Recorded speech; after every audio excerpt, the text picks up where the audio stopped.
Jonathan Barkan of DreadCentral.com, and I'm here with Andy and Jeremy of Ghost Stories. How are the two of you doing? We're good. We're great, thank you. Great. Yeah. Congratulations. My review is already on the website. I absolutely loved the film. I think it's fantastic. And what I loved about it was that it was built so heavily on atmosphere, on creating something that felt at times claustrophobic, but at other times was very expansive. And at every one of those points, it was unsettling, it was uncomfortable. So I'm curious if you can just tell me a bit about how it is that you create such a wonderful atmosphere within this film. Well, that's very nice to hear. Thank you.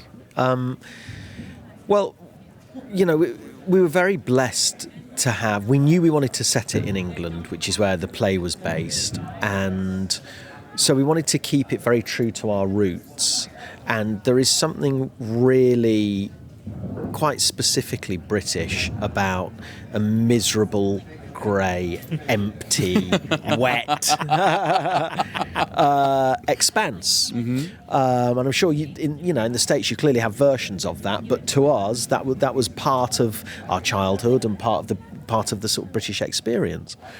So that was very much something we were sort of looking to key into, and then how you take that emptiness and put it internally as well into houses or locations or whatever. And we had the most brilliant location team led by a guy called Richard Knight. He was just amazing. And so once they'd read the script and they had our lookbook of what we were trying to achieve, they then came back with these amazing places for us to go and visit, and it just sort of fed into our vision. Yeah, and we kind of, rather than looking at other films, we looked a lot at art when we were putting together our initial lookbooks, and we found one painter in particular, a contemporary British painter called George Shaw, who specialises in capturing those kind of landscapes and emptying them out of human life, and they're really eerie. And it was really exciting when we found him, because we thought, well, that's what we're after. And it was great then to be able to show all of the HOD's design and DP, this is the kind of look, and they got it straight away. And another touchstone for us actually would have been American Werewolf, which is a film that was very, very important to us when we were kids. That one of the things we bonded over initially, and that the thing that always amazed us about that is that it was made by an American director who got the UK more than any other British director, because he had that outside eye, and he came in. I remember watching it as a kid and thinking, well, that's it, that's what it's like, and I've not seen it before, and it was so exciting. Another interesting parallel as well with American Werewolf is that outside eye is obviously because John Landis is American, but also there's the Jewish experience that's quite an interesting experience, and one of the aspects of that is a sort of outsider immigrant experience that, for our generation is only a couple of, it's our grandparents were of the Holocaust generation. Mm-hmm. So within Europe, it's very different to the American Jewish experience. Within Europe, it's still a sort of experience, as opposed to in the States, where it's much more a sort of, we're part of the... Well, yeah, in the States, there's lots of different immigrant communities, and it's much more the norm. Whereas that's not the case in the UK.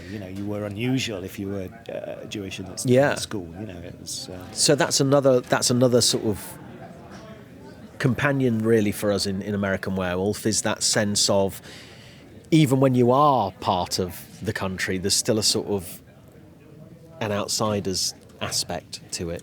And there's another thing to say about all the locations where we shot it. This is a 4-hour interview. This is fantastic. I love this. This is going to be on the DVD commentary. Yeah. But it's where it was shot where I live and where I grew up, and where Andy's family grew up there as well. And so it was a very personal landscape to us.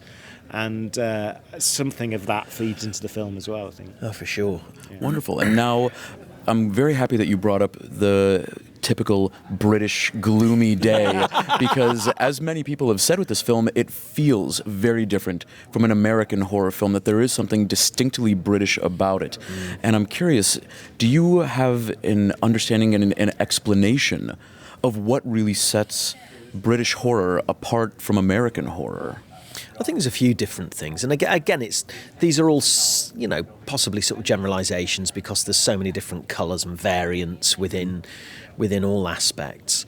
But I think one of the things that we've talked a lot is it's interesting that we now live in this global age where you feel everybody, it's the same shops and you can get anything from around the world and blah, blah, blah. But the reality of it is in England, we're a little island. We are cut off from the world. And that's something that does affect what the DNA is of. I mean, I'm always amazed when I'm in LA and people are like, we're going to go for dinner. It's just a 2.5-hour drive to this amazing restaurant. Well, in the UK, that means going to Scotland. Yeah, it's not kidding. So it's a completely different mindset. It's a completely different mindset, and a much smaller mindset. And then in terms of, again, the accents is another thing. We wanted great British character actors, and the actors that we've got, they sound so English, and they've got different regions. Paul is a proper Cockney. He's a London boy, and Martin has got also a different kind of English accent, and the characters are very much written that way as well. So maybe there's something unusual about that, because actually in recent years there hasn't been a huge amount of British horror, I suppose. Well, I think there's also a sense where it was very important to us to make something that felt like it was properly part of a British experience, as opposed to trying to make something that would sell internationally. I mean, please God, we're delighted it sold internationally, and that was also very important to us. But part of what we wanted to do was that. There's another thing that's utterly, utterly British. It's the spirits. The spirits are moving our tarp. Yeah. Is, of course, our innate cynicism, which is so counter to the American experience, which is sort of can do, and the American dream, you're built on that. We're built on, fucking hell, it's all going to go wrong. Yeah.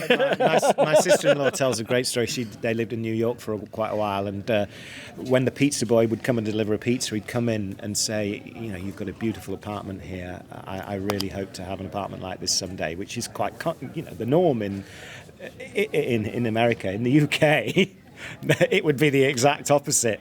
The pizza boy would come in and, Yeah. I'm very happy that you brought up the element of the Jewishness within American Werewolf in London, because it also plays an element in ghost stories. For sure. And as a Jew myself, I definitely found that to be an exciting aspect, simply because it's such a rare thing to see it shown in such a light.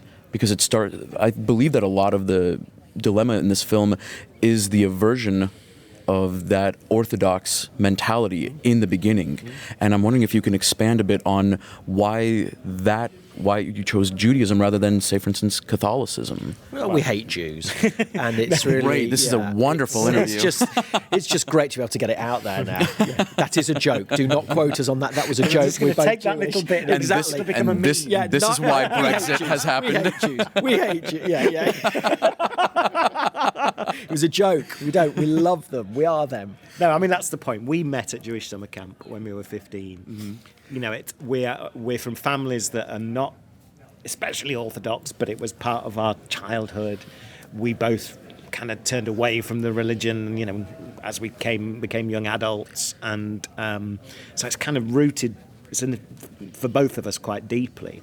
And when we started writing the play, we found ourselves very quickly wanted to dig into that, because one of the things that the story's about is belief, and what you believe in, what you don't believe in, and also about if you're a secular materialist, the world is one thing, and if you're not, it's another thing. And so we got to that point very quickly. But it was also about some shared experiences, of when we were teenagers, when we were growing up. There were skinheads in the UK. There was a quite nasty element of racism and nationalism. That's not unlike how it is now. Yeah. And that coloured our experience as teenagers, and it was quite frightening, And so that fear, that feeling of being unsafe in your own environment, was also one of the things we were plugging into. And it also feels really relevant because, as Jez said, there are things that get said now publicly that I can't remember hearing since we were kids, things that have been not okay to articulate for 35 years. And suddenly to have from politicians and in the public and things be normalised, that you think, I cannot believe that those things are now being articulated and cloaked, very thinly sometimes. So, but we wanted as much truth in ghost stories as we can, because fundamentally what we believe is it's about your actions and how you conduct yourself, and again, that couldn't be more pertinent. So obviously I would love to ask more about that, but I feel like I need to change for our horror audiences. One of the things that I noticed about the film, and I think that this plays into the difference between British and American horror styles, is the amount of restraint that was used in the scenes, how much wasn't shown, and as a result, how much more terrifying it felt to me. So can you talk a bit about why you chose to not necessarily hold back, but purposefully keep things away so as to create this sense of tension? Well, I was going to say one of the things is another formative set of films for us were the Val Lewton films from the 1940s that really invented that way of doing horror on screen. The very first jump scare was in Cat People, and so that was important to us because I loved those films. They thrilled me when I first saw them. There was something so exciting about that approach. So that was part of it. And then do you want to talk about the stage as well? Yeah, we're also, we are obsessive horror fans. It's been a part of our lives since we were, since we met. And one of the things, I go to Fright Fest in London every year and always have done, and you sit and watch back-to-back horror films. And one of the things that over the years I've really come to realise is actually it's really hard to scare people. Not to make them jump, not to gross them out. I mean, those things are all hard in their own way as well.